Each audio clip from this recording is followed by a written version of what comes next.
Okay, out there, YouTube land, here's a video that I challenge debunkers to try to debunk. What you're seeing right there is two chemtrail planes chasing after another plane. Here's a couple of French planes. These planes will show you how aerosols can be turned on and off. Very obvious here. The plane just turned on the aerosol spray. The other one had it on. The other two have nothing coming out at all. And this is obviously an aerosol of some kind. There, that plane turned it off. That plane turned it on. All four planes are flying. All four have an exhaust, yet only two of them alternately turn off and on. Now here is Skyriders. Okay, Skyriders spray in the sky. They spray words, things like that. But look, there is chemtrails. Some people think Skyriders can work, but other planes can't. It's just contrails, but no. All right, now here you've got two planes spraying, chasing another plane. The other plane is in the middle to the right a little bit. You can see it there. It's just a small dot. Same speed. The altitude's probably exactly the same, or possibly the altitude of the plane that's not spraying anything is higher. Now, you know, a lot of people, pilots, everybody else will come on board and they'll say, well, it's just a contrail. It's just normal exhaust. Well, there you've got the plane stopped spraying right there, and the other plane continues to fly. Okay, Mr. Pilots and debunkers, where is that other plane? Did it just turn the engine off? I don't think so. It stopped spraying. Now here's the video again. It's chasing another plane. Two planes are spraying. Another plane is in the middle. No exhaust, no spraying, nothing. How can you explain that, you pilots and debunkers out there? How can that plane in the middle fly without an exhaust, but the other two have an exhaust? I really don't. And then you can see how it started. So they started the spray right there. Does that mean that the temperature suddenly changed there? And oh wait, okay, the temperature changed there. Oh wait, but the other plane's right at the same altitude and it's still spraying. No temperature change happened there. That other plane stopped spraying. Again, here it is. Three planes, two are spraying, one's not. There they go. Obvious. You can see the plane right there. Nothing's coming out of it. The exhaust is perfectly clear. The other two are spraying. It's not a contrail, people. Now you go down, you can see where they started to spray. Both those planes started to spray right there. Oh wait, and then you look up, that one stopped spraying. Or did it just turn its engine off? I'd like to see your comments down there, you pilots and debunkers. What happened with that? Okay, so obviously there's two chemtrail planes there. Gracie Veterano, old family first, fam. Taught the world to swing that double-edged sword, it works, fam. BJJ from GJJ, like Cool Herc gave birth to what your DJ plays. But despite the lineage, I will never be closed-minded. Refuse to see beyond the lines, you go blind. Rocket travels the 10th planet, I flow free. I'm welcome on mini-mats, gi to no gi. Though my branch traces roots to the original tree. Roots sprouted from the original seed. Water with blood, sweat, and tears, spotlight with sunlight. That tree became a forest, ballet tudo done right. Then Hoist dominated them all in one night. And hate song hasn't been beaten in one fight. Flow with the goal, in a hit on an holly note. That to continue to win, we must continue to grow. Let's go!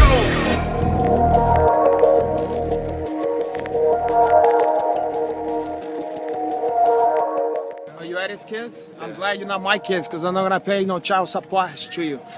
You are gonna be shit out of luck on that one.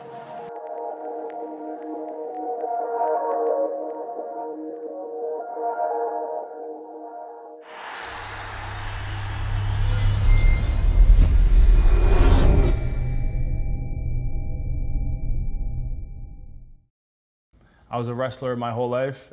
There's not much in the future as far as making money for your family in wrestling. So there's a lot of wrestlers around that were doing really well in the UFC and making a good living for them and their families. I grew up kind of fighting. I always felt like the fighting was kind of in me. I always, you know, if I wasn't beating someone in wrestling, I was wondering if I could beat them in a fight. So it was my opportunity to really participate at which I think is probably the ultimate competition a man could go through is mixed martial arts. Cool. And one question: what's your future plans with Brazilian Jiu-Jitsu? Tell us about that. What you can be and action. Yeah. I love Brazilian Jiu-jitsu, and I would really love to compete in Jiu-jitsu at some other time in my life. I would love for you to compete to Brazilian Jiu-Jitsu too, because that stuff, you do a lot of wrestling stuff. And when you did the promo just now, it sounded like he was doing a thing for a retarded charity. We're not working with retarded kids. We're working with kids have some other disease like that. Don't pull on a black, something long and black like that. Sorry. Okay? Porra. I'm sorry. You're gonna be in for a hood awakenings. All right? And nobody want to hear about your experience with jiu-jitsu, because you got armbarred by that guy's Vinny Magalesh. I can beat that guy anytime I want. You can YouTube it too. Yeah, I call that guy Vinny Fagalesh. You understand me? Yes. What I'm talking about? I feel like a little kid getting yelled at. Yeah, I'm sure you feel like a little kid. You look like a little kid when you're here. You almost look like you're sitting in Indian style playing with your feet like Kristen was acting when I got close to her. She was attracted from me. But I don't lead an alternative lifestyle like people like you. Porra, I'm straight, I'm a heel man. You understand what I'm saying? And also, any message for Brazil or anything? Any message for Brazil? Yeah. Brazil, I'm coming back to you. And don't worry about that, guys. This time, Anderson's not gonna do the Harlem. He's not gonna do the stuff like that, like the Harlem Shake, like that guy Puff Daddy did it in the one when Biggie was killed on that one. Okay? You done? No, I'm not done. And this guy, I think you're done. Let me tell you, I'm not done. Your career is gonna be done if I ever get a chance. Joe Silva, if I get a chance, you're gonna put me to that guy. We're gonna do an absolute tournament. Don't point at on me. the UFC. Don't put your dirty fingers. I don't know where that stuff has been. That's you what I guys been thought. hanging out with That's the what I Jim thought. Miller brothers, listening to that old-timey stuff. Okay? So get the fuck out of here. Guys, no trouble, man. What's up with that?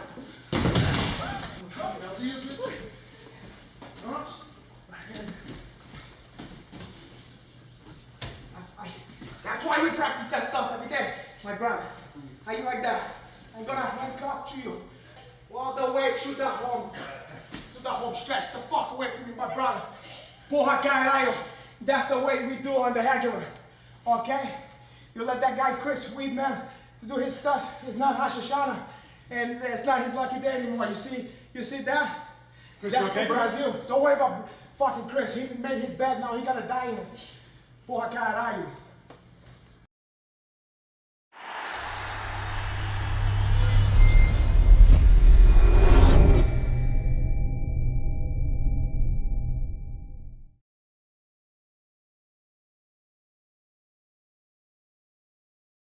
Run and I don't know where I'm ending up.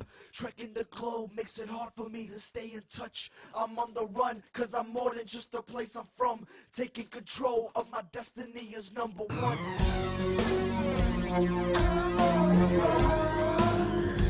I'm on a space trip to another side. Guerrilla tactics, actions louder than flows, with just a fraction of the anti-passive passionate hold.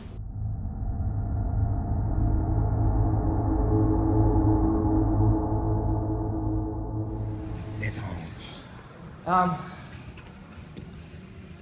On the subject of the warm-ups again, there are quite a few schools out there that haven't adopted the warm-ups only because they got their own agenda, their own strategies, which is fine. I don't want to have to make these warm-ups mandatory. Don't want to have to make them mandatory. But I do believe in them, and I believe that if we all got on the same page together, that we will become stronger. The unity of 10 Planet will be stronger if we all come together. There's a lot of 10 Planet moves out there that have totally injected the warm-ups into the curriculum at their school. It's just the first 15 minutes of class is all I ask. Yes, there are other passes and other sweeps and other escapes and other basic techniques that could have been added into these warm-ups. Absolutely. In no way am I saying these 8 sets of warm-ups encompass all the basics of jiu-jitsu. That's impossible. We would need 55 sets of warm-ups to encompass everything. But we would never be able to memorize 55. We'd be spinning our wheels and we'd be all over the place and we would never get on a schedule. And in my opinion, 8 sets, 2-week cycle. Really, that's as far as you can go. 8 sets of 15 minutes. What can you fit into that? Man, you can fit so much. Really, it's all about what am I gonna choose? Can't choose everything. Sure, there's a million other passes and a million other sweeps and submissions we could have covered. We can still cover them in the 45 minutes that's remaining in the lesson of the day. You think, man, if I would have did the warm-ups, I would have put this pass and this sweep. Yes, you could still practice those passes and sweeps. Inject them into the next 45 minutes. You guys can do whatever you want. You understand? You can do whatever you want. Just the first 15 minutes, we have to all come together on this. And I'm happy that a lot of the schools have jumped on it, but there's still a few that haven't. And I believe that maybe when you look into, well, what are these warm-ups that they developed at HQ? You might look into them and think, damn, that's a lot of goddamn techniques, because there is a lot of techniques, and still it's just the tip of the iceberg. But there's a lot. And you might not, in the beginning, there's 8 different sets. It's gonna take you a long time, the entire class to go through the warm-up sets. The entire class. That's okay. Just keep doing them. Just every day that we're doing warm-ups A, or warm-ups B, or warm-up C, all the way to H. That'll be your whole day, your whole class. So what? You're focusing on basics, so what? Don't you want to focus on basics? So the way you inject these warm-ups into your moon is you just have to dive in and just make them, just keep doing them over and over until slowly you just know them. And then it doesn't take 45 minutes or an hour. Then it takes 30 minutes, 20 minutes, and then you get it down to 15 minutes, and then you can go back to whatever you're doing. Meanwhile, you spent a lot of time on basics. How could you go wrong with that? It's taking you a long time. It might take you 6 months to get your boys to master the 8 sets with, again, still very small piece of the whole jiu-jitsu picture. All right? It took me a long time to put these together, to put these techniques together. Man, for a while we just had 4. We were just doing 4 but I knew we needed 8. We gotta have 8. So it took 4 or 5 months to figure out the next 8. And then as I'm teaching them, before I even put them on Mastering the System, before I put those videos up on YouTube, I would still tweak here, tweak there, tweak here. And now I finally have them all tweaked out, have all 8 sets on YouTube for you to watch. I put it on Facebook, put it on Twitter, put it on, is there another one? That's it, Facebook and Twitter. And with the video. Make it really easy.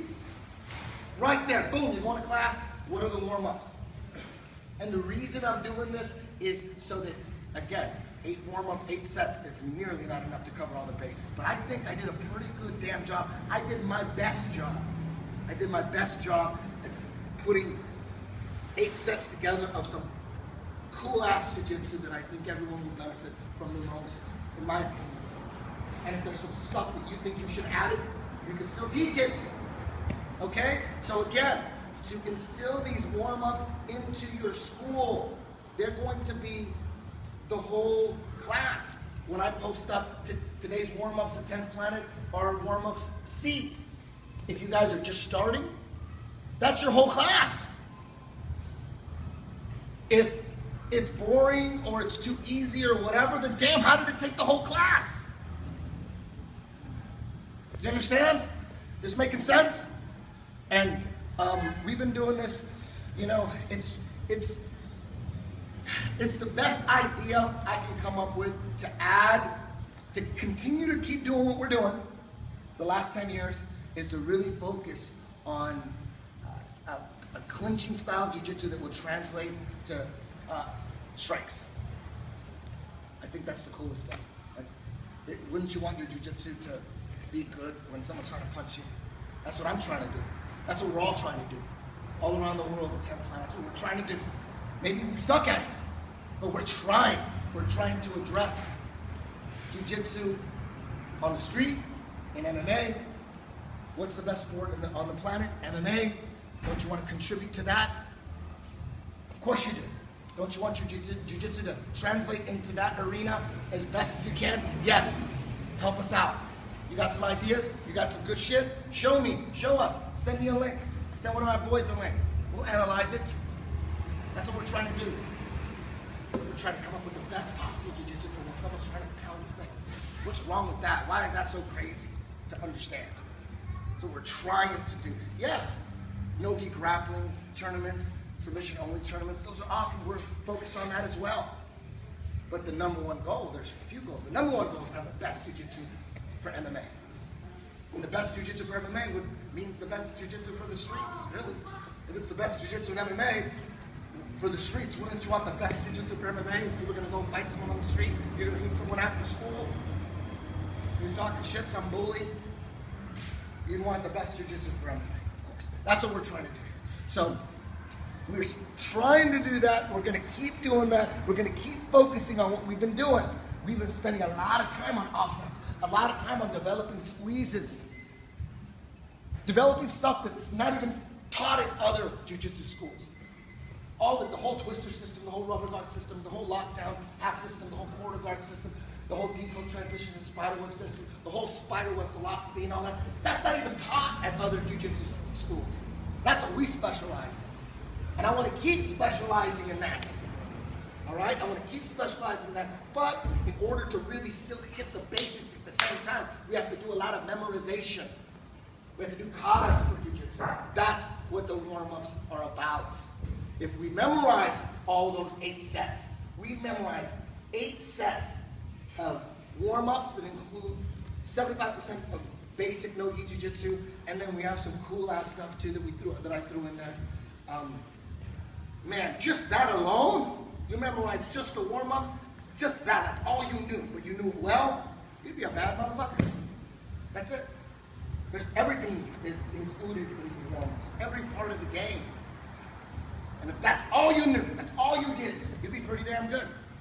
So once we all memorize this and we're all on the same page, anytime a 10th planet guy competes, you know he's going to have an amazing flyover pass. He's going to have an ankle lock. You better watch your ankles. He's going to take that straight ankle lock. He's going to take you to the crippler, the best leg lock in the business. Heel hook, mount escape, Hail Mary. He's going to have amazing rolling kimuras. That's the goal. How cool would that be if we all had everybody with a uniform? That was just the basics. You can't even get into the advanced classes until you master the warm-ups in the beginner class. You can't get your blue belt unless you have the warm-ups mastered. That's the new shit. The warm-ups are going to decide whether you get a blue belt or not. You got them all mastered, then you're eligible for a blue belt. You have the warm-ups mastered, then you're eligible to come to the advanced class. I don't want the beginners coming to the advanced class slowing the advanced guys down. The advanced class is for the advanced guys. The advanced class is not for the, let's slow down to bring in the new guys. No, that's the beginner class. Do you understand? So your beginner classes should be 75% just the warm-ups. Get them ready for the advanced class. So when they finally do make that transition, it's seamless and they're not slowing anybody down. We're not 100% mastered on the warm-ups yet, not even here at HQ, but we're doing a pretty damn good job. I'd say 80% of the time we hit the warm-ups, we get them out of the way in 15 minutes. But we're still. And there's a lot of parts of the warm-ups that have been tweaked that maybe you moonheads out there, like, damn, I don't even really know what he's doing because those videos that are on YouTube have no teaching. We're just showing, it's just for reference. A little explanation with text, but not too much detailed instruction at all. So you might be looking at those videos and going, what is he doing there? What is he doing there? And maybe you're a little not sure how to teach it and you're kind of staying away from it. That's okay. That's why on Mastering the System, I'm breaking down polishing the warm-ups, just in case you guys don't want to teach them because you don't really know what's going on. There's a couple techniques, quite a few that you might need some instruction, and they're constantly being tweaked. And even the new ones, like I said, the new ones, not the new ones, the latest ones, the ones that are on video, those are even tweaked. There's even tweaks. I got to go back and refilm a couple things because we're tightening it up, we're tweaking it. Maybe right here would be a good spot to, damn, we're already there. Maybe we add a rear naked choke escape here. I'm already thinking of little changes here and there. Now today, it's Thursday, it's January, what is it, 2nd? It's the dawn of a new age. We're gonna turn it up even hotter. We got Gracie Nationals coming up the 26th of this month.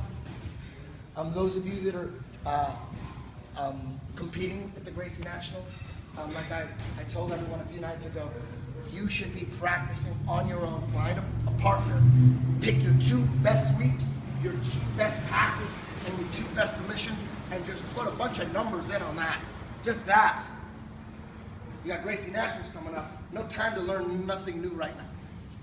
If you can in class, you might learn some new stuff. But your strategy should be, you should just focus on your 2 best sweeps, your 2 best passes, and your 2 best finishes, and that's it. That's the game plan. You might finish with another submission, or you might even do another sweep or another pass. Good for you.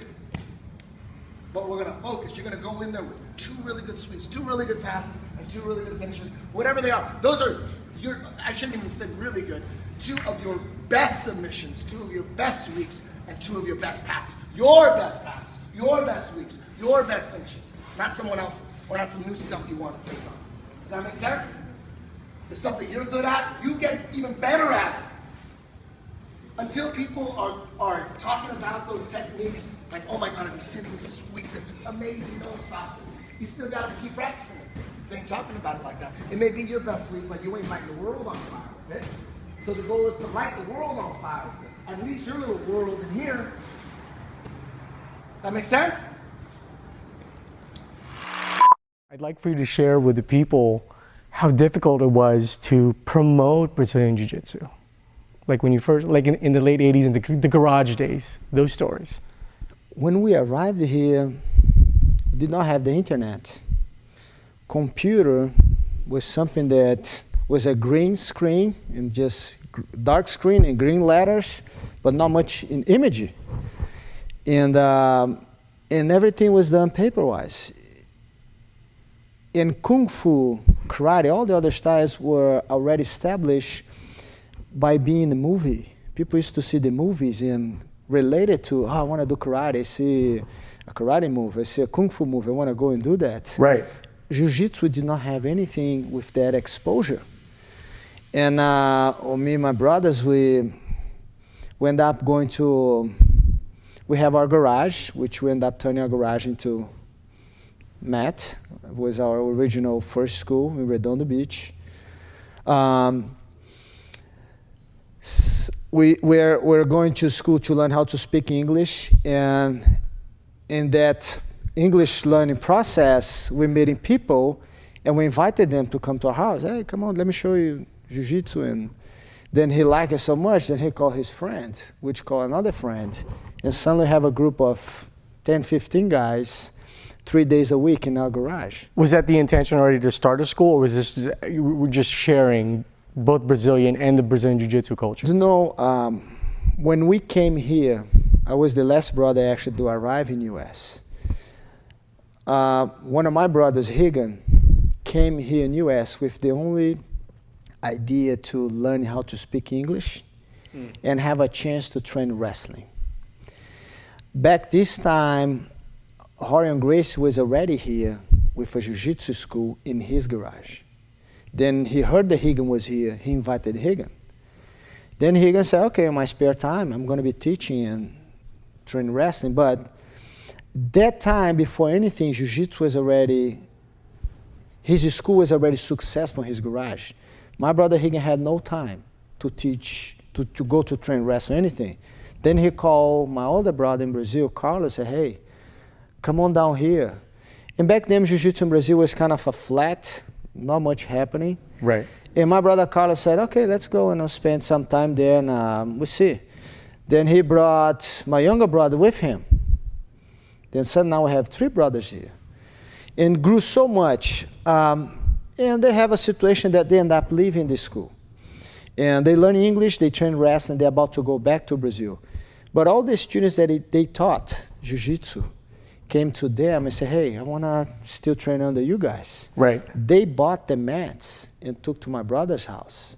The students made the school. My brothers had no intention to have a school in their garage. Then one thing followed the other. They start with that few guys, and they start bringing friends.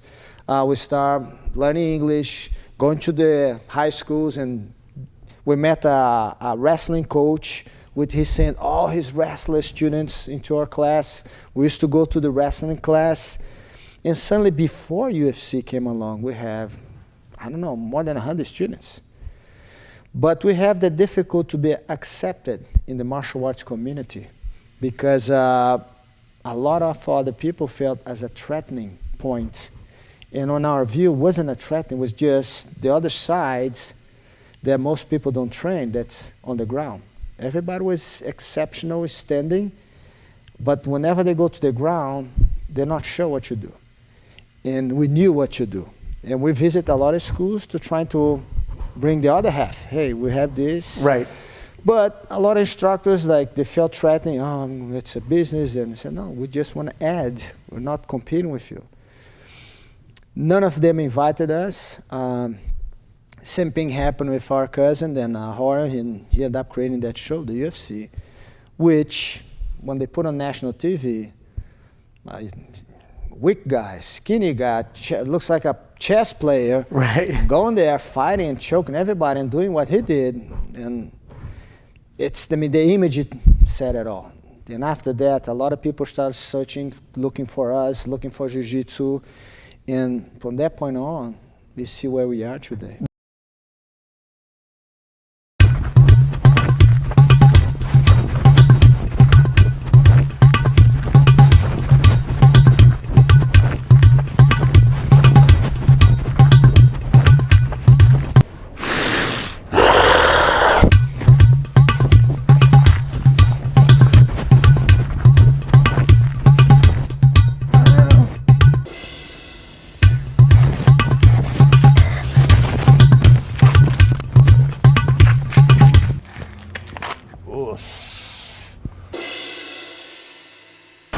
Hey, fucko, it's Joey Karate today, you understand me?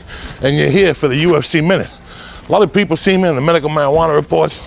A lot of people see me in the sports reports. But nobody really knows I'm a trained fucking assassin, a Cuban black belt. I lost my rank on the fucking boat ride over. They knocked me down to a green belt, but I'm fighting to get it back, you understand me? I take my shit back from the fucking jungles in China, Hong Kong, Bolivia. That's where I train with fucking savages. Not these little fucking guys flying through the air. But you're lucky you caught me today. Because Joey Karate's gonna give you the lock for UFC. And it's all about fucking Brazil this weekend, you understand me? My man, Anderson Silva, is gonna fuck people up this weekend, you understand me? He went through Kisleban. He went through Forrest Whitaker, whatever, Forrest Griffin. He's gonna fuck him up. Let me show you what this motherfucker does. First off, he's gonna get him in a clinch. That's some Muay Thai shit, you understand me? I studied Muay Thai, not really in Thailand, over at the Thai restaurant on fucking Gower there. So he's gonna get him in the clinch, couple knees to the fucking head. Then he's gonna kick him with a side kick. Then he's gonna jiu-jitsu him into some fucking samurai or some arm bar or some fucking, and he's gonna fucking choke him up. It's that simple. That's Anderson Silva, you understand me? Then he does traditional. And that's it, baby. Don't forget UFC. Catch me next week with all my other things. You understand me? Next week, we're going to cover stretching and flying through the fucking air with Joey Karate. Thank you for watching.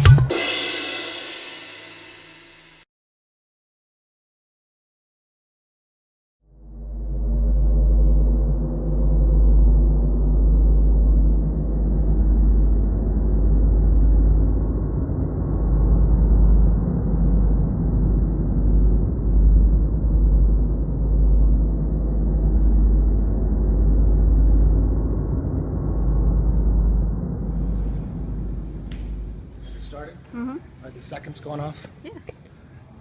Damn, you're good. She's good. She's good. Even for now, a girl, right? The warm-ups we're doing today are warm-ups G in the system. Just the top half guard passes. And we went over this at my UK seminar in Darlington. That seminar was based on warm-ups G. But since then, they tweaked and I made the warm-up flows in the actual video. It's not the same as the Darlington seminar that was actually put up on Mastering the System. There are some tweaks. So we're going to cover a couple things there. Now, top half passes, in my opinion, based on what I'm watching and what my brain retains in the UFC, top half passes are the most important passes. The kind of passes where you're standing around, the standing passes, and you're throwing M1s and all that shit. In MMA, not as important. Not as important. Dude on the bottom can up kick. Dude on the bottom can punch. Dude on the bottom can throw elbows. So it makes passing a little different. You gotta pass with dudes striking you. Dudes axe kicking you. It's a little bit different. You can stand on top, you can stand over a dude, but you gotta really be controlling his ankles. Just start stomping. Some dudes are really good throwing side kicks off the back. Royce Gracie is probably the best. Against it in, I think it was the Sakuraba fight, the second one. He can really throw some kicks from his back. I don't know if you noticed. He's really good. He's really good just nailing kicks. And some guys are really good, even Alan. Alan, do your little flying kick to the head. Look at that shit! Look at that. Do it again. Capture that.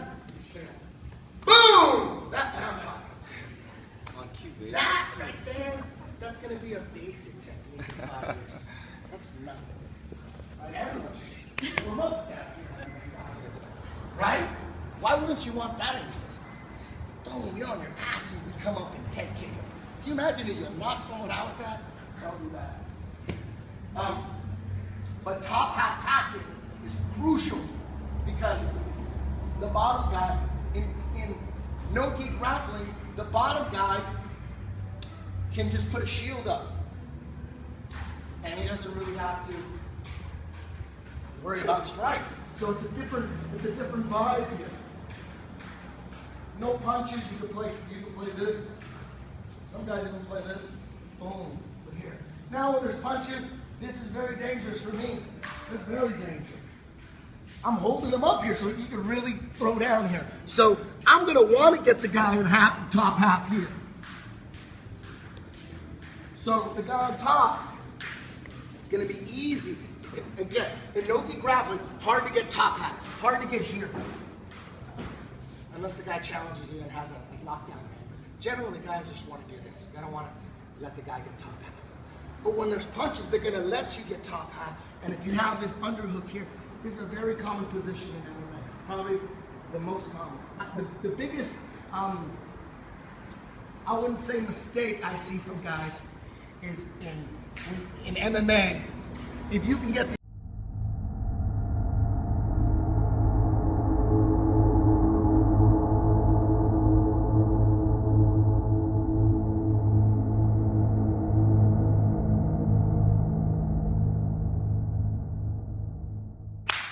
There's a legend about police officers actually were called in one of your garage sessions, and then they actually became interested. If you could elaborate on that story. Yeah, we on Saturday used to be our open match in our garage, and that particular day we have everybody showing up. I mean, the whole block was full of parking, the cars parking on the same street. Right.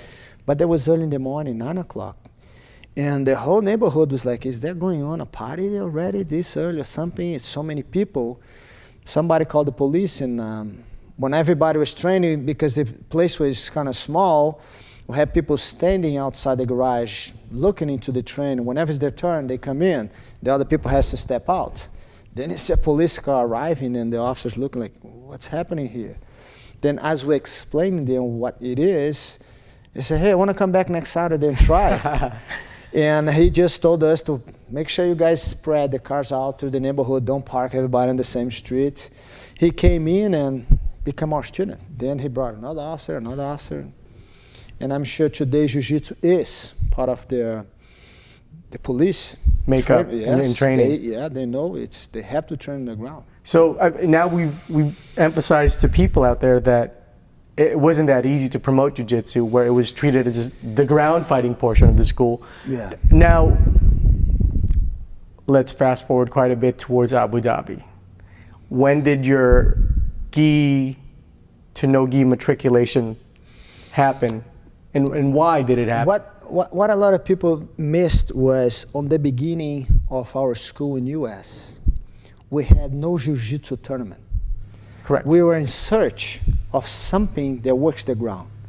We went to see Fort Sambo tournament. We became national and Pan American champions. We went to fight some judo, small tournaments. We ended up winning. We went to some wrestling tournaments, which we did pretty well without knowing wrestling much. Then one of our students, Rico Rodriguez, through a friend, he ended up going to 1998 to that event, Abu Dhabi tournament, which, again, not many people knew about it. And he came back and said, hey, they're going to have another tournament in 1999. He mentioned to the organization that he would like to invite his instructors. In that case was Higgin, my brother, and myself, to go in 1999. And we tried to find out about it, and we heard so many good things of how they promote the sport, how do they treat the sport. In the Abu Dhabi, basically, they come up with a rule. The rules were basically taken out of a little bit of wrestling, okay, a little bit of judo, and a little bit of jiu-jitsu. And they end up taking the gi out. And what they made was possible for wrestlers, for judo fighters, and jiu-jitsu fighters to go along and compete. Because the rules will not favor more jiu-jitsu or judo, wrestling. It's a combination of all styles. All ground. Welcome. All on the ground. And they come up with a fantastic rule that on the beginning of the first 3 fights until the final, they have a 10-minute round. The first 5 minutes, no point system will be involved. That means you have 5 minutes to do whatever you want in terms of trying to get your partner. Right. And if you reach some positions that gets points on you, they're not going to be counting until 5 that minutes. Mark. Then after 5 minutes, then you have some established controlling positions that, and we saw that as a great opportunity. We grew up in Brazil, very hot weather, and almost like summertime all year round. Right. And training with gi and without the gi for us was no difference. So it was pretty common in practice Pretty in Brazil. common. Okay. Summertime is so hot, we hang the gi and okay, let's go no gi. And especially because of the history of how jiu-jitsu established themselves in Brazil through some MMA fights, which back then we used to call vale tudo. Then we trained no gis to complete what we, and it was no difference for us, to be honest. It was just more for the weather than actually for the technique. Because the American schools, they were labeled as either a no-gi or a gi school, but you guys happen to train in both by fundamental and weather, but by default, okay. And I think the foundation of jiu-jitsu apply for gi or no gi, it doesn't matter. It's a control. I have a really dumb, stupid what if MMA question for you. What if Anderson Silva put on, right before the weigh-in, he put on like really heavy mercury fillings in his mouth? Is that legally... Like, why would you do that?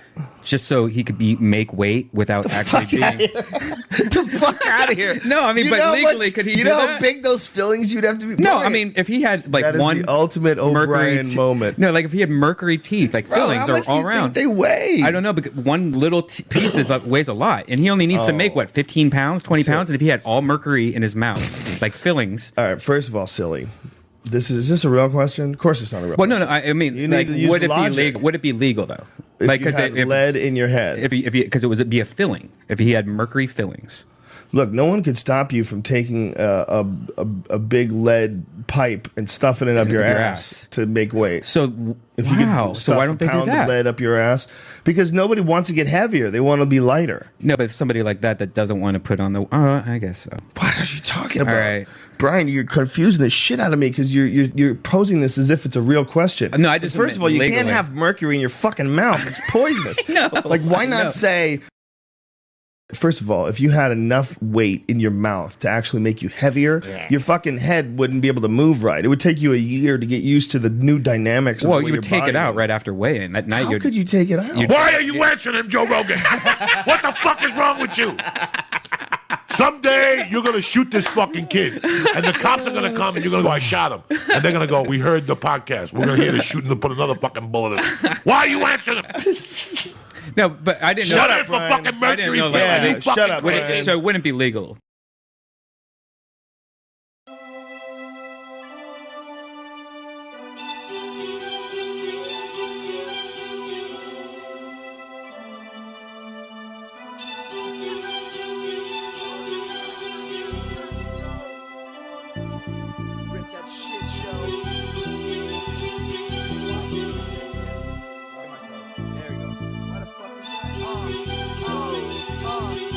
is it that there exists so many goddamn religions? Bravo Radio. Talk, motherfucker. Whatever. Oh, Eddie Bravo.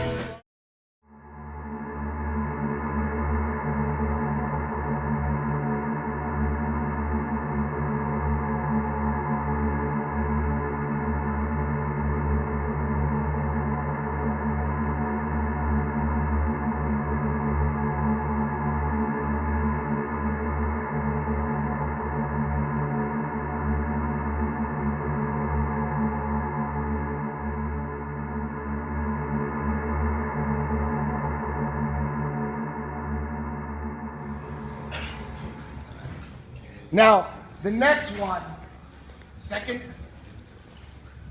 warm up in this series, Series G. I usually, when I want to instill something into the system, into my personal system as well, I know how my body works. I really don't have to do anything that crazy. All I have to do is teach the move I want in my system, keep teaching it. Don't even really think about it in my sparring. Just keep teaching it. Believe in it. I wouldn't be teaching it if someone didn't already prove it. Marcelo, Jeff Glover, whoever, Raf Mendez, Andre Gaval. If they proved it, we just take it. There's no wondering process like, man, am I wasting my time with this technique?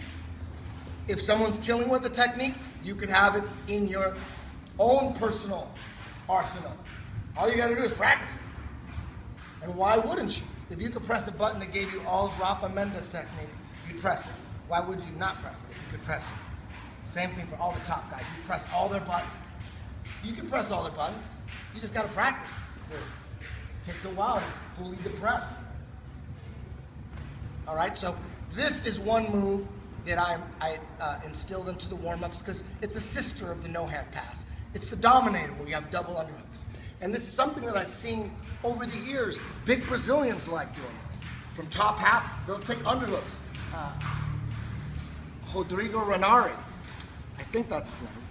He did it to Denny from top half, double underhooks. Hit him with this right here. And Denny was stuck for a few minutes, so I already knew, I'm like, damn, that's legit. That little Brazilian has Denny stuck there. Denny learned it. He got obsessed with it. And if he gets me in double underhooks like that, I'm stuck. I could get stuck, and he might even pass. And he has passed. So I know that, man, we all got to have the double underhooks from the top half down. And with this technique and any clinching technique, anything that clinches and immobilizes your opponent, whatever the end result, the desired end result is, if you don't get it, don't panic. If you don't think you're gonna get it, don't panic. Just try to clinch them there as long as possible. You got to roll smart. You can't just roll to tap and roll to win all the time. Trust me, that's not best for your development. Or you're just going just to your go-to and every roll is like, I gotta win, I gotta win, I gotta win. That's not the best way to train. That's not the best way to expand your game. There's certain positions where I'm working at, I'm trying to add, you want to add weapons. Like in the chopping block here, if in order to get the arm triangle here, I got to be able to control, own him here, and then slowly work up and squeeze. Sometimes I'm really tired and I don't feel like I have the gas to finish him, but I'm gonna burn myself out there, just so when I come back to it next time, I'm stronger there. So, also, I like controlling my opponent from side control. I like jacking their arm up like this, like that, bam, right there. And then I like controlling people like this for a long time, as long as possible, because it leads to Darcis right here. But, you know, once they figure out they can't roll away from me, because they'll fall into a dart, they'll sit there. But it's okay. Even though I can't make them roll away for the darts, I'll control them as long as possible and just sit on their arm and start squeezing. You get really uncomfortable there. And after a while, they're like, this hurts so much. I'm gonna make a break for it. And they make a break for it and you catch it. That's an example of working on your clinching, your sparring. Marcelo Garcia did that all the time with his back control back in the day. That's how he got really good at the back. He would jump on the back and not go for the rear naked choke. He would just ride backs and squeeze the over-under as hard as he can and squeeze into the chest and be really strong and tight. So he was unshakable. You got to be unshakable first before you can have an amazing rear naked choke. Because the only reason it's amazing is because you're unshakable, because you're controlled. Does that make sense? So when you're rolling, and maybe you're in a position where they're totally immobilized, squeeze them there and smash them there. Work on your squeeze. Work on your smashing. Understand every dominant position where they're immobilized. All right, and this is one. So this one, I knew I had to develop it, and it feels kind of weird. I feel way better over here. Now I got both his arms. You need a more powerful squeeze, more powerful clinch. If he can get his hands together and put a baseball ball and socket grip, this is not good. So you got to open them up here. So not only have double underhooks, but I'm opening them up. Sometimes you put an S grip. Sometimes you put a gable grip. Sometimes you just use your arms. But it feels awkward, and you're going to need to really develop your squeeze. So anytime you're top half and you have this underhook, if you can get the other underhook too, even though you feel like you can't pass and you can barely control, see how long you can control them there for a while to develop your game. Do you understand? That's what I did. That's exactly what I did. I would stay double underhooks, and I'm like, I'm probably not going to be able to pass, but I'm going to see how long I can control this beast for. It might be a strong beast. Maybe I control him for 20 seconds once. And then slowly, over a period of a year and a half, man, I feel really comfortable here. Now I'm going to it, and I'm really, really getting good at this control. And I love it. It's total immobilization. And what ended up happening is I'm feeling it so much that in the mount now, I'm going double underhooks in the mount, holding this, both of them.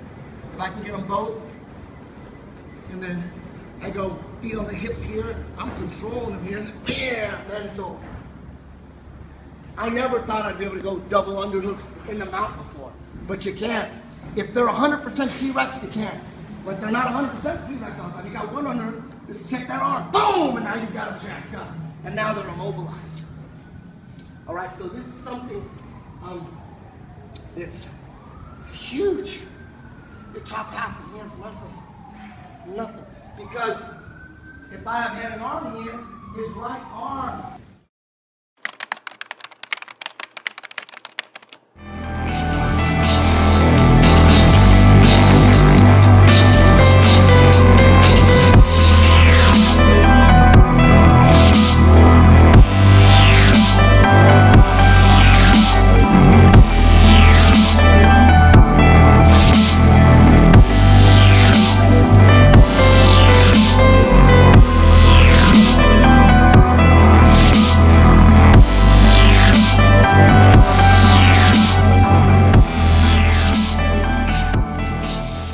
Now, in basketball terms, they call it I'm hot or I'm in the zone.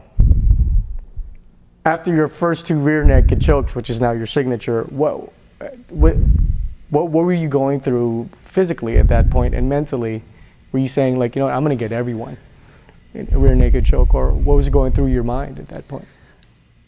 I think going back to how we learned Jiu-Jitsu in Brazil, the rules were almost no rules, right, when you're fighting.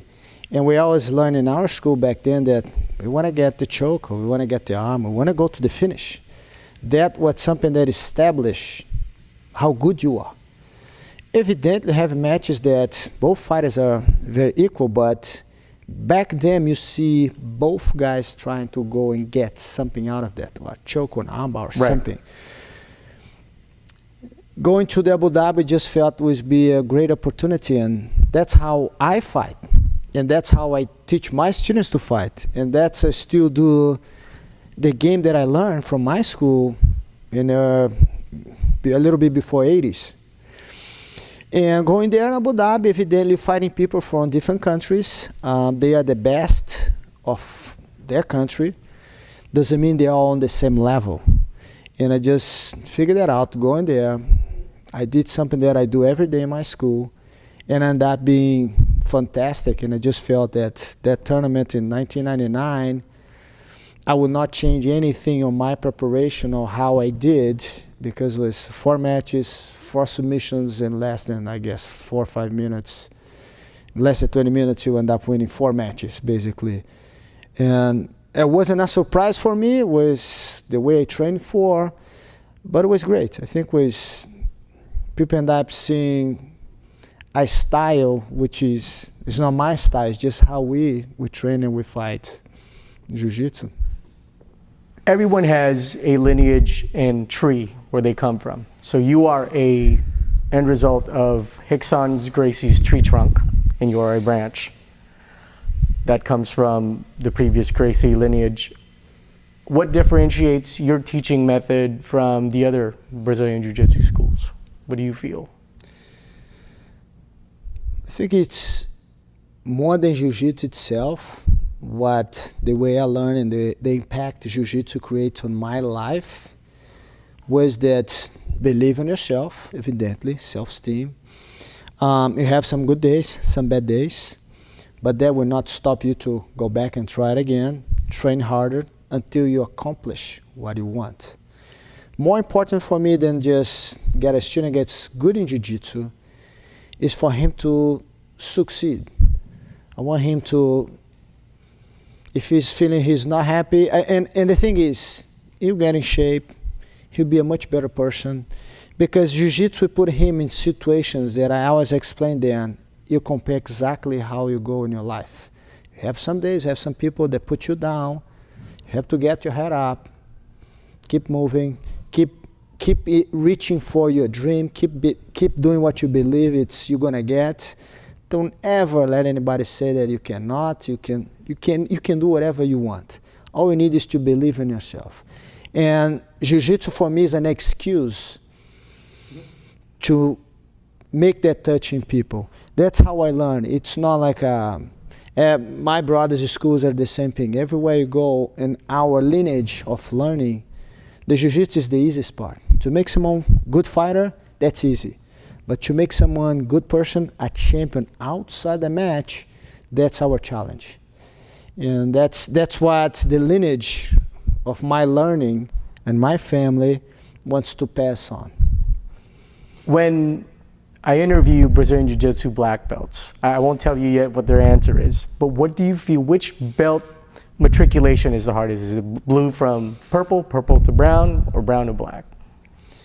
Or is it different for different people, or is there a common? If you ask me what belt I am today, and I'll tell that I'm a white belt that never gave up. I'm still going, I'm still learning every single day with my students on my training. It's a new technique, it's maybe a new way to approach someone, but I'm a white belt that never gave up. And that's the mentality I want my students to get. The belt is the least thing you have to worry. Because you have experience on the mat, and maybe you have a guy which is a higher belt end up getting choked by a lower belt. You are what you are every day. Just don't quit. Don't give it up. And that's what I tell them. I'm a lifelong white belt that never quits. And keep learning every day. Yeah, I mean, there's so much to learn. I feel like the learning curve for Jiu-Jitsu, you just can't stop at this particular point. And again, Jiu-Jitsu is just an excuse for. It's a long life learning every day, and everybody has something to teach someone. I live in a state that has no medical marijuana protection. I was I'm born with cerebral palsy, which most noticeably manifests itself in a severe stutter,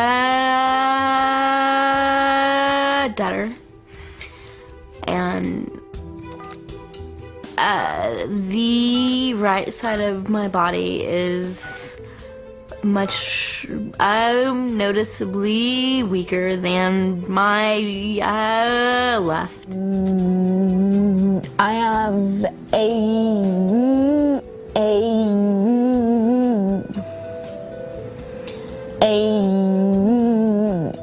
the stutter has got to be one of the most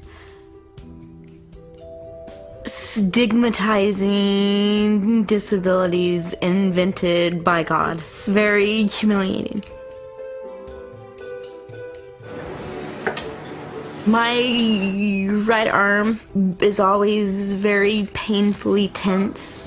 I went through my entire childhood in pain because I couldn't move my muscles. The first time I realized that cannabis helped me was the first time I smoked it.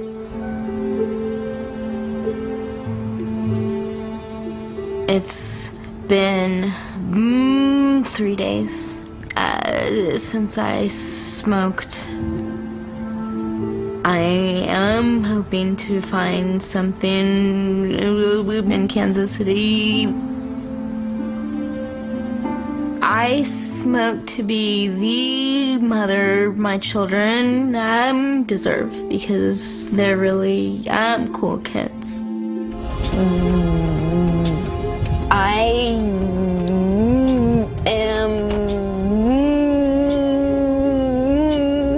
I'm in downtown Kansas City looking for cannabis. Why? Because I hate the way that I stutter,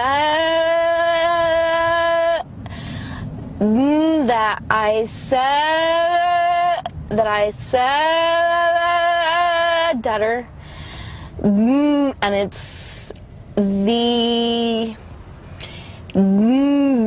the most effective treatment that I've found.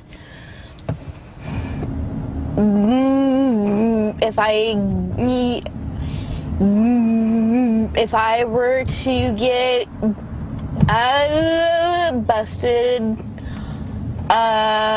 buying or smoking marijuana, there's a possibility that I could lose my children. But it's worth that risk? I wouldn't be half the mother I am without it, because I would just be in way too much pain. So yeah, being a good mother to my children is the most important thing in the world to me.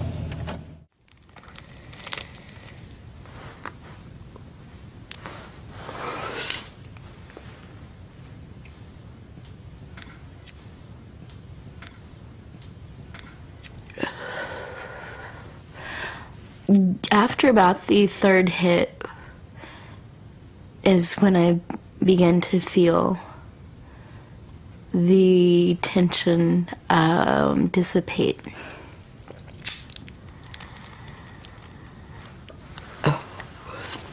It really helps my speech.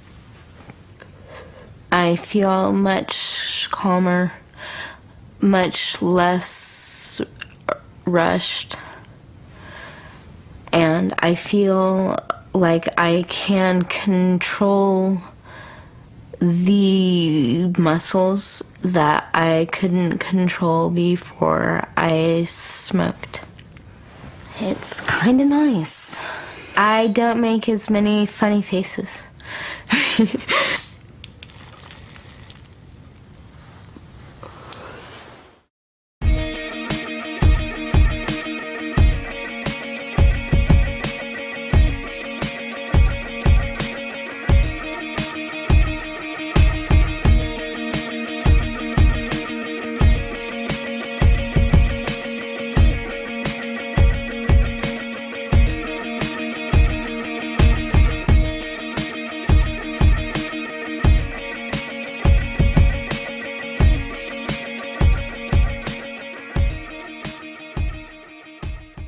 Yo, it's your boy Big Nuda. Happy New Year's. Yo, I got beef with this karate dude, Johnny Bravo. He got a two-way radio show, and he calling me a French poodle. Nigga, how you gonna diss me when you got a soul patch and you look like a Mexican?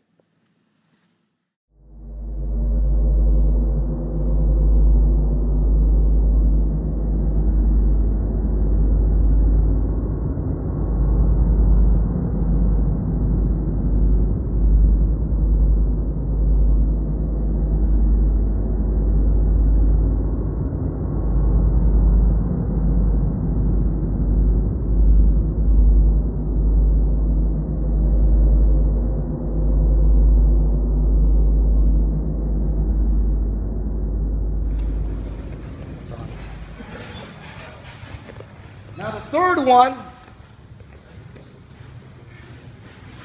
3 major top half passes. 3 major ones. Here, here, and then here. Right here. This is my favorite. Because once you're here, if you got this down, 99% of his half guard is gone. There's no half guard game from here for him. That's why I like it. Like, doesn't matter what kind of guard he's playing. He's shut down. And he can't hurt me. He can't up kick me. He can't punch me. I can punch him in the ribs if you're really into that. So this is my favorite spot to be passing. This is my goal to get here. The problem is that it's hard to get top half in grappling. If a guy just wants to put his shield up and play Z-guard, it's tough. You can smash guys around, hold on to them, and bam. There's different ways to get around them. One way, if I'm stuck here in Z-guard, and we're just, remember, anytime we're in Z, we want that C-cup in his armpit to jam him. Because there's a lot of game for him in Z, but this minimizes his game, controlling his arms, until I figure out what I'm going to do. I love just... Now, what do you think affected the progression in a good way for jiu-jitsu? MMA or no gi grappling? What spun the wheels to push hard? I think in MMA, you need to have a portion of the groundwork. You don't have to be an expert, but you need to have that portion that allows you to feel safe on the ground and also danger. But you don't have to be a black belt on the ground. Because it's important people understand is the difficult for a lot of MMA fighters is knowing the right amount of each style they can put it in. As an example is we have a lot of jiu-jitsu guys that are fantastic grapplers, but they could not find the right tune to mix their good boxing with their grappling. They end up doing too much of one, which stopped them to succeed and become a champion. They're fantastic on the ground, but they end up just boxing. And they're good boxers, but they're just trying the ground. Is the difficult for the MMA fighter today is to find the right tune of their styles. And one thing for sure is they gotta have a foundation style to succeed. All the guys that are champions today, they have a background. Or as a wrestler, or as a boxer, or as a karate, or as a jiu-jitsu guy. They have one style that is very strong. All the guys that just have like a little bit, they come fast and they go away fast. For you to stay in the game, you gotta have one solid foundation. Yes. Do you feel there are tons of holes or a lot of holes in MMA fighters' fundamental jiu-jitsu game? And if so, what are like the common I think it's evidently, problems? I do respect anyone that step out on the on the arena, on the octagon to fight. It's not everyone that can do that. But it's important that it's a teamwork. They need good coaches. They need someone on the back that can see how they can get this guy and make him good. It's not just letting him go and do everything he wants. It's a coaching aspect that I don't blame the fighter. I blame his coach.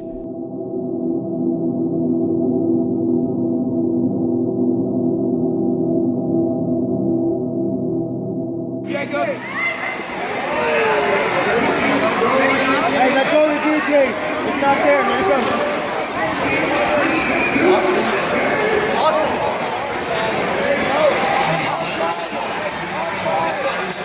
Open, turn your side. Open, turn. Hey, push your hand. Hey, look at it. There you go. Turn your shoulder. You're fine. You're fine. There you go. Bring it down. There we go. There we go. Nice. Nice. Put it on. Good. Go back. Put a squeeze on him. Put a squeeze on him, baby. Drive your elbow in. Crackhead control. Crackhead, calm him down a little bit. He's stuck. Dig the arm out. Hold the hip. Beautiful. Tuck your left leg under.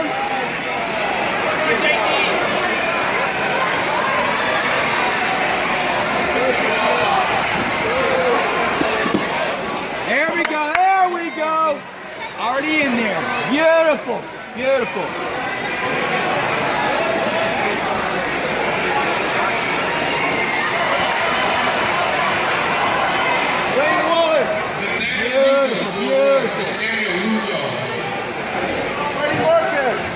Work the hand out. Keep squeezing the legs.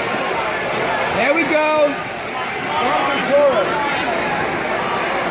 Keep squeezing him. Pull his head back. Take it to spider web, Jacob. Take it to spider web. Flatten him out heavy. Flatten him out.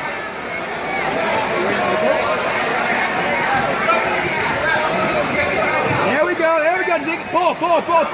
Adjust it. Put your head on his head. Push your head to his head. There we go. Squeeze it for 10 seconds. Keep squeezing. Arch your back. That's it. That is it.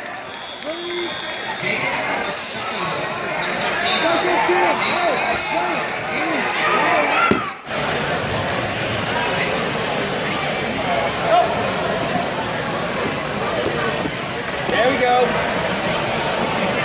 Nice.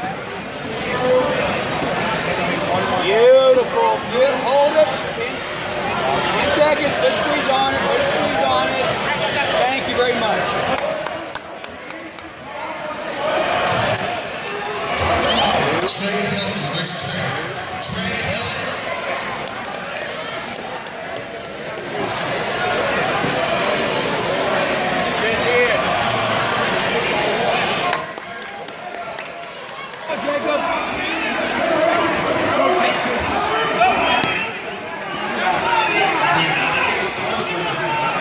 Be strong, baby, strong. There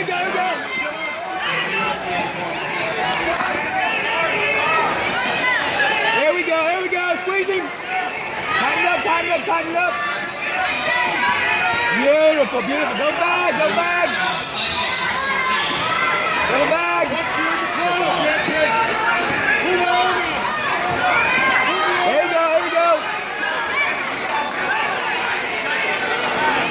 you go. Squeeze.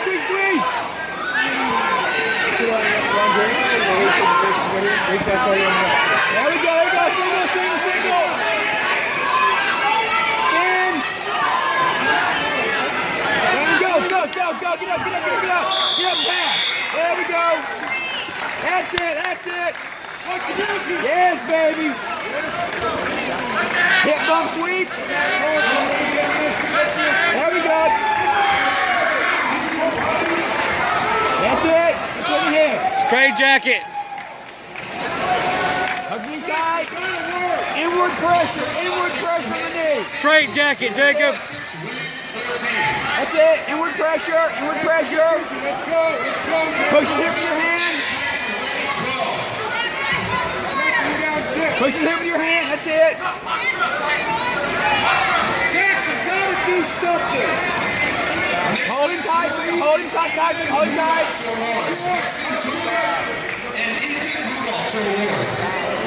There we go. There we go. Hip bump, 100%. Let's go, let's go, let's go. Control. Take it back, take it back. Jacob, you need the attack. Attack from your guard. Let's go. Let's get meat hook. Meat hook.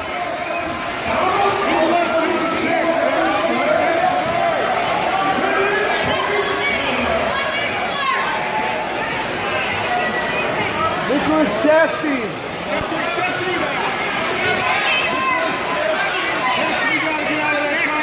Give me 100%. Come on. Hold his hand back. Hold his hand. 100%. Post. Let's work. Work from there. Squeeze him, Jacob. Let's go. He's worried. Keep tight. Chest pressure. Squeeze tight. There we go again. Attacking arm. Give me.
first time.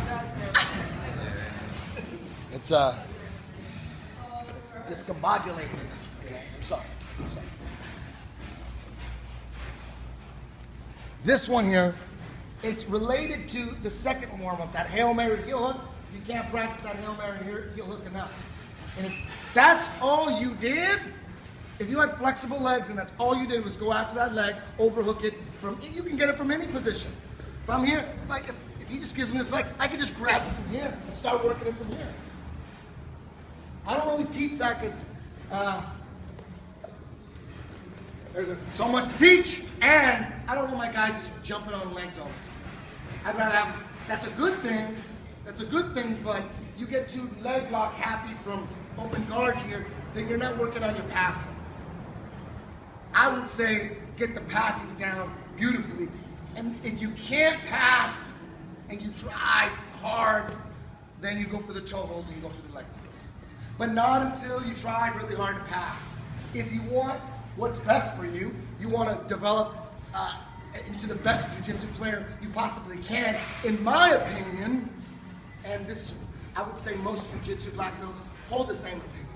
Try to pass and work on your pass. If it doesn't work on this guy, there's a couple minutes left, then go after his legs. Don't go after his legs right away, unless you already know you can't pass his guard. But why not, even if you can't pass his guard, or maybe you never pass his guard, why not work on it? Get in the fire a little bit, dance around. Practice being safe in someone's dangerous guard. Why not? Isn't that a good thing? Like, I can't pass his guard, but I'm gonna go dance around with him and see what's up. I'm gonna try. How else are you supposed to progress? And then you should sit back with the heel hooks. I'm not gonna lie. I don't mind having a bunch of leg lock fiends in the house. It's good for everybody. We got like 3 or 4 always in the house, like sharks. It's good. I like rolling with guys that that's all they want is get me in leg locks, and they can't get me in leg locks, and they have gotten me in leg locks before. I like going against those guys because then I'm hyper aware, very hyper aware, and it makes me better at staying away from them. So I like it. So that leg lock, the crippler, I don't know what they call it in catch wrestling or what Eric Paulson calls it. I just call it the crippler. There wasn't a name for it. You could just say heel hook, but there's a bunch of different heel hooks. Like which heel hook? It matters. I just set it up. It matters. Every different angle, every different variation should have a different name. It matters. Okay? So this one, when we're here, I don't know what Chris Herzog's calling. I keep forgetting him. I know he likes the knee knot, which is great. I prefer just to control the leg here and try to sit up. You can get this one from any angle. All you need is a firm grasp of this, just to hold on to the leg. And then we start rolling down a mountain, and then you control its legs, and piece by piece, you put your legs where they need to be. But all you need is this. If I'm in the mount, I might go for this one. I like this one, the one we just did, okay? So now, if I'm in the guard here, let's say you're in a close guard and you can't slice through with your knee up his glute valley. That doesn't work. It doesn't work all the time. It's nice when you can just, no matter who it is, you can just pop up and just slice through, just say, get out of my way. And you slice through. But sometimes you can't. The guy has Igor Vovchanchin legs. He's just too damn strong. You cannot break this open. If you're really good at the crippler, you got this one. This one, you can set this up. Because really, if I'm in the guard, it's upside down mount. He's mounting me. And if he was mounting me, all I gotta do is bring my feet and cross them up here. If I'm able to do this.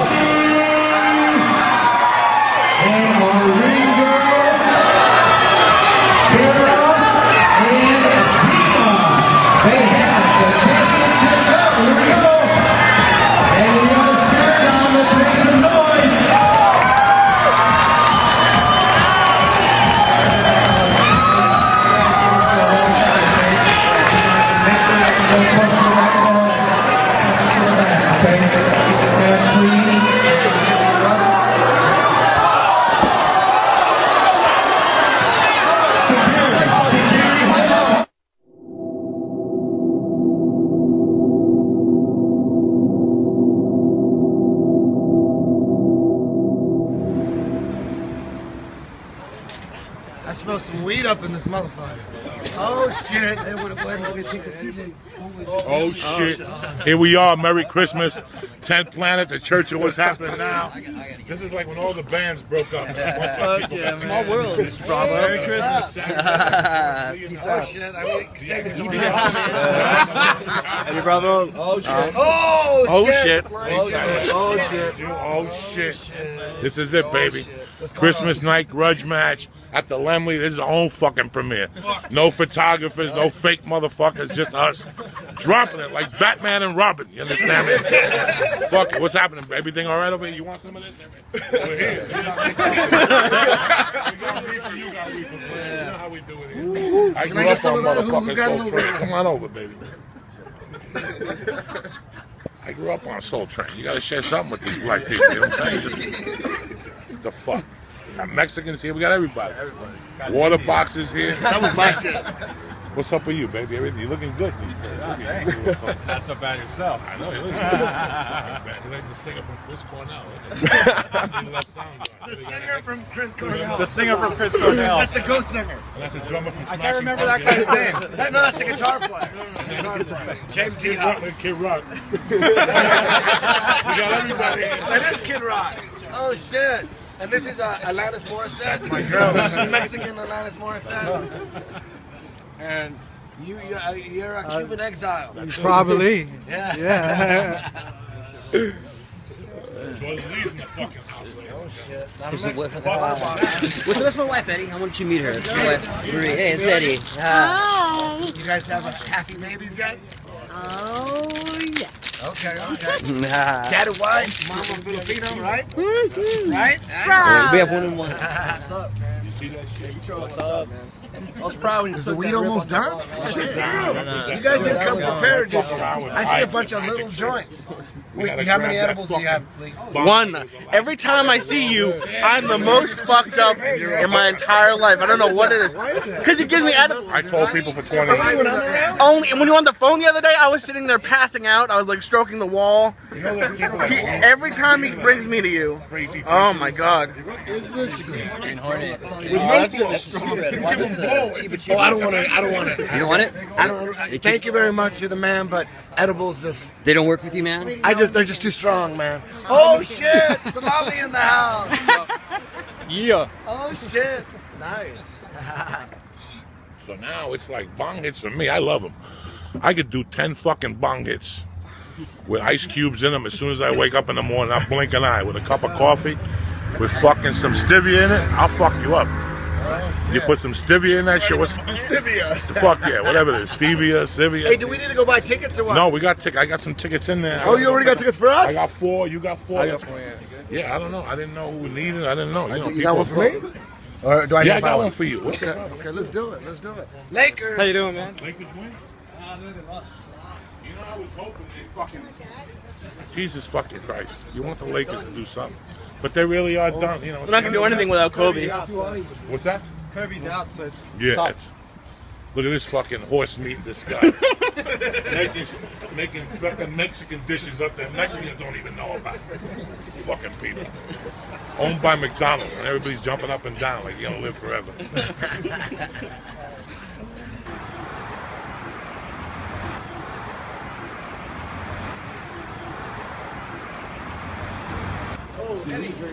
How you doing, big fan?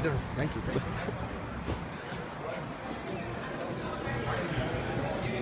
Really? Why not? Out of respect. You know, you gotta go. What are you going to see? I went the other day. It's tremendous. Really? Yeah, you're gonna like it. It's the 70s. We lived Did you it. see the wolf? No, that's tomorrow. Yeah. I'm gonna... Nice. Oh shit.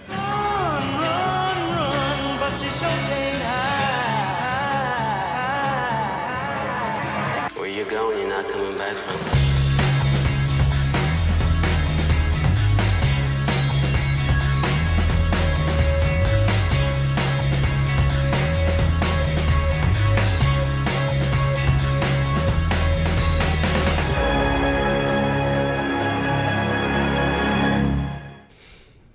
Everything led to June 2011. The ceremony of earning a red black belt is big, and it's really soulful for your accomplishment. For Rickson to present that must have been amazing. And how did you feel when the ceremony took place? Going back just a few years, not many years, just a few years. Okay. Is a lot of people learn Jiu-jitsu after Jiu-jitsu became that worldwide explosion. At our time back in Brazil, mainly in Rio de Janeiro, it's a small fraction of the city, more on the south side, was very involved with Jiu-jitsu. Evidently going back to many years prior, when the Grace family accepted the challenge and did everything in the 80s. And I was able to be in that particular time, was the 80s to the 90s, was a huge change in the whole decade. A lot of generation was changed by Jiu-jitsu mentality. It's something that I haven't seen yet, that change in aspect of people get involved with Jiu-jitsu in a healthy way, very positive way. I think Jiu-jitsu made that generation, and all the people that I know from that generation is still active doing or teaching Jiu-jitsu. They're not going to go away. They're going to still, for the rest of their life, in that, knowing that how important Jiu-jitsu was for them and how important it is for them to pass that on. At that particular time, we have few tournaments a year, sometimes 2 or 3. And as any kid, we go and watch Superman or Batman. Right. And we want to be like Batman. We want to have those tools. And we need a superhero. We need someone that we can look up and say, okay, I want to take that path. In my case, Jiu-jitsu was our environment. Could be basketball, could be soccer. And we have one guy in the family that was the pack leader. Not for much what he was saying, but the way he was doing. And Rickson was that guy for me in the 80s when I saw as a young teenager watching, and I said, man, I want to, everything that he's doing, the fighting, the movements, the techniques, that was impressive and make you go back to the school and say, oh, I want to do what he did. And keep in mind, back then, you take a picture which might not come out good and take at least 30 days to be printed. Right. And if you don't see it, you're not gonna. And every time he's fighting the training, and being involved and have the privilege to grow up in the Gracie family, we are a small clan. The Machados are a small clan inside the Gracie family. We have the privilege to see and train a lot of the cousins and learn straight from them. And one time I got invited for Rickson to go and train with him. He said, man, you're fast, so good. I want to come by and train with me some mornings. And I don't recall for how long, but it was a few years just taking my bus, waiting the curb. He opened the school, we go and train for maybe an hour. And around how old were you then? 14, 15 maybe.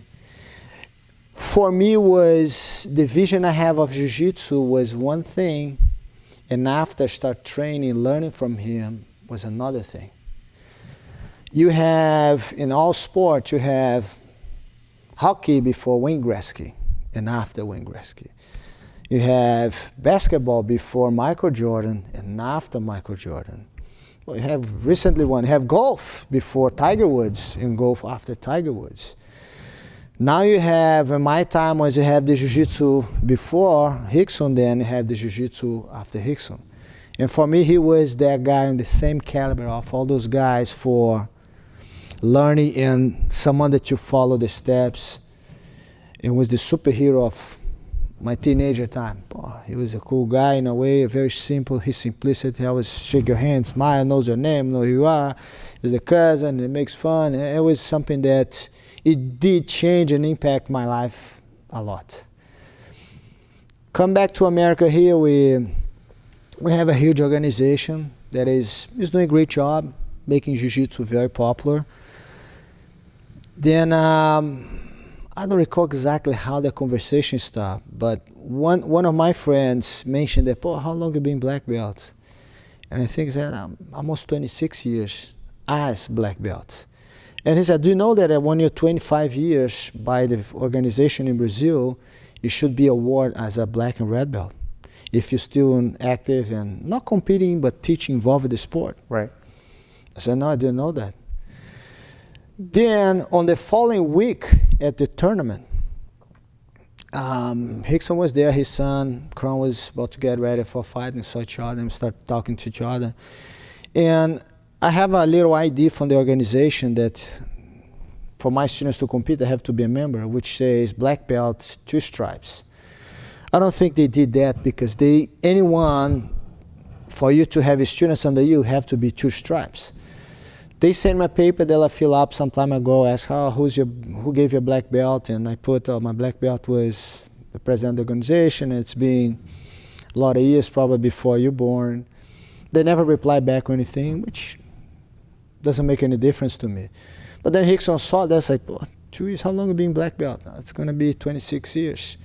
And the conversation started, and the red and black belt came. And he said, can you give me the honor to give you this belt? I said, what? Right. Can I have the honor to get that from you? And after so many years doing what you do, I wasn't even thinking about black or red belt. And we ended up setting up something that was, I think was Sunday or Saturday, and on Tuesday morning, I said, Hicks, I got to take a camera, I got to take pictures, because I don't know if I'm going to be getting a red belt 50 years from now, but it's something really important for me in my life. And more than that, getting that from you. That's what a statement. I mean, what can I say from one that is a living legend in what we do, give me that belt, it's like, whoa. What can I say? What a statement. I mean, nobody can say anything. No, it's essentially like the Rock and Roll Hall of Fame. Like, man, that was... People who get those awards from the Rock and Roll Hall of Fame are in their 60s, 70s. And that was a huge flashback of my whole life to see step by step how I get this point. And somehow I felt that life recognized that to me. And he was the person to deliver that to me. I mean, I don't believe in coincidence. It did need to happen, and it was from him and could not be for anybody else. I'll probably not accept for anybody else. And it was a wonderful time, and what can I say? It brings me so much joy in what I did. And if I have to do it all over again, I will not change a thing. Do it again, the same way. And thank you so much for what you do in the martial art. You're welcome, man. We're going to keep doing. All right, thank you so much. Plug 1 2 TV.